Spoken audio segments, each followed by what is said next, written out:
নমস্কার বন্ধুরা, প্রথমা কিচেনে সবাইকে স্বাগত। আর আজ আমি কচুর ফুল ভাজা করব। তো কচুর ফুল ভাজা করার আগে কচুর ফুলটা কিন্তু কাটাটাও কিন্তু মাস্ট, কিভাবে কাটতে হবে সেটা কিন্তু দেখতে হবে ভালো করে।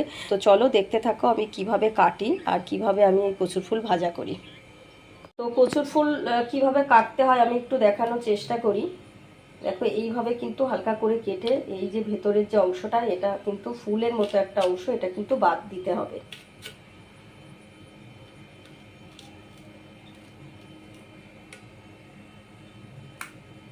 যে অংশটা কিন্তু বাদ দিয়ে দিতে হবে।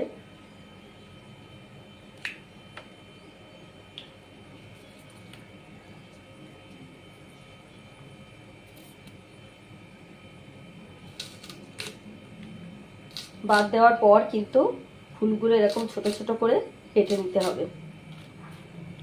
ঠিক এইভাবে কিন্তু কাটতে হবে, প্রত্যেকটা ফুলই এইভাবে মাঝখানের যে অংশটা সেটা বাদ দিয়ে এইভাবে ছোট ছোট করে কেটে নিতে হবে। আর কচু ফুল ভাজা করার জন্য যে যে উপকরণ লাগবে সেগুলো আমি একটু দেখাই।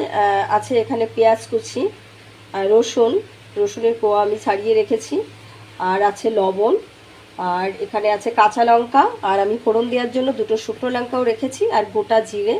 কচুর ফুলটাকে আমি প্রথমে সেদ্ধ করে নেব। আমার জল গরম হয়ে গেছে, আর এই জলের মধ্যে আমি 1 চামচ লবণ, 1 চামচ হলুদ দিয়ে নেব। কচুর ফুলটা সেদ্ধ করে নিলে কচুর ফুল থেকে কষ ভাবটাও থাকবে না, আর গাল চুলকানোর ভয়টাও কিন্তু থাকবে না।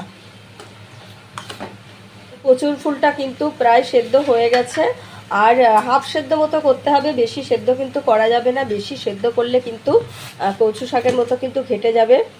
আর আমি যেহেতু একটু ছাড়া ছাড়া রাখবো ভাজার সময়, তো সেই জন্য কিন্তু হাফ সেদ্ধ মতো করেই কিন্তু আমি নামিয়ে ফেলবো। আর আমার হয়েও গেছে, আমি নামিয়ে নেব। কচুর ফুল ভাজা করার জন্য আমার তেলটা গরম হয়ে গেছে, সাদা তেল দিয়েই আমি ভাজাটা করব। এখন আমি একটু ফোড়ন দেব, সামান্য পরিমাণ জিরে, গোটা জিরে, আর দুটো শুকনো লঙ্কা। তারপরে দিয়ে দেব কুচানো পেঁয়াজ, রসুন,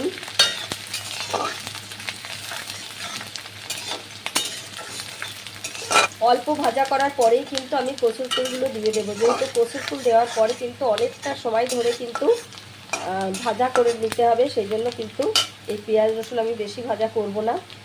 এখন আমি দিয়ে দেবো কচুর ফুলগুলো, সেদ্ধ করে রাখা কচুর ফুল।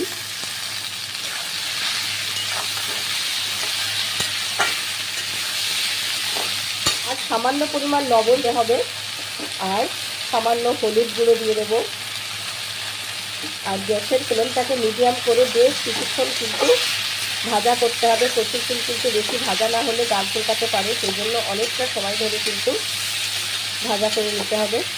আর এখন দিয়ে দেবো কাঁচা লঙ্কা, যেগুলো আমি কেটে রেখেছিলাম। কচুর ফুলে কিন্তু একটু লঙ্কাটা বেশি করে দিতে হবে, তাহলে কিন্তু গাল চুলকানোর সম্ভাবনা থাকবে না।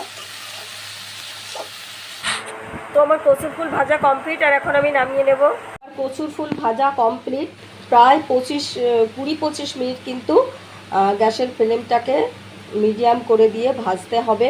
আর একটু কিন্তু পোড়া পোড়া করতেই হবে এই কচুর ফুল, নাহলে কিন্তু গাল ধরার কিন্তু ভয় থাকে। তো এইভাবে কিন্তু বাড়িতে ট্রাই করে দেখো, নিশ্চয়ই ভালো লাগবে। আর ভালো লাগলে লাইক কমেন্টস করো, আর আমার সমস্ত ভিডিওর আপডেট আগে পেতে পাশে থাকা বেল আইকনটি অবশ্যই প্রেস করো, আর আমার চ্যানেলটিকে সাবস্ক্রাইব করো। আর সবাই খুব ভালো থেকো, সুস্থ থেকো।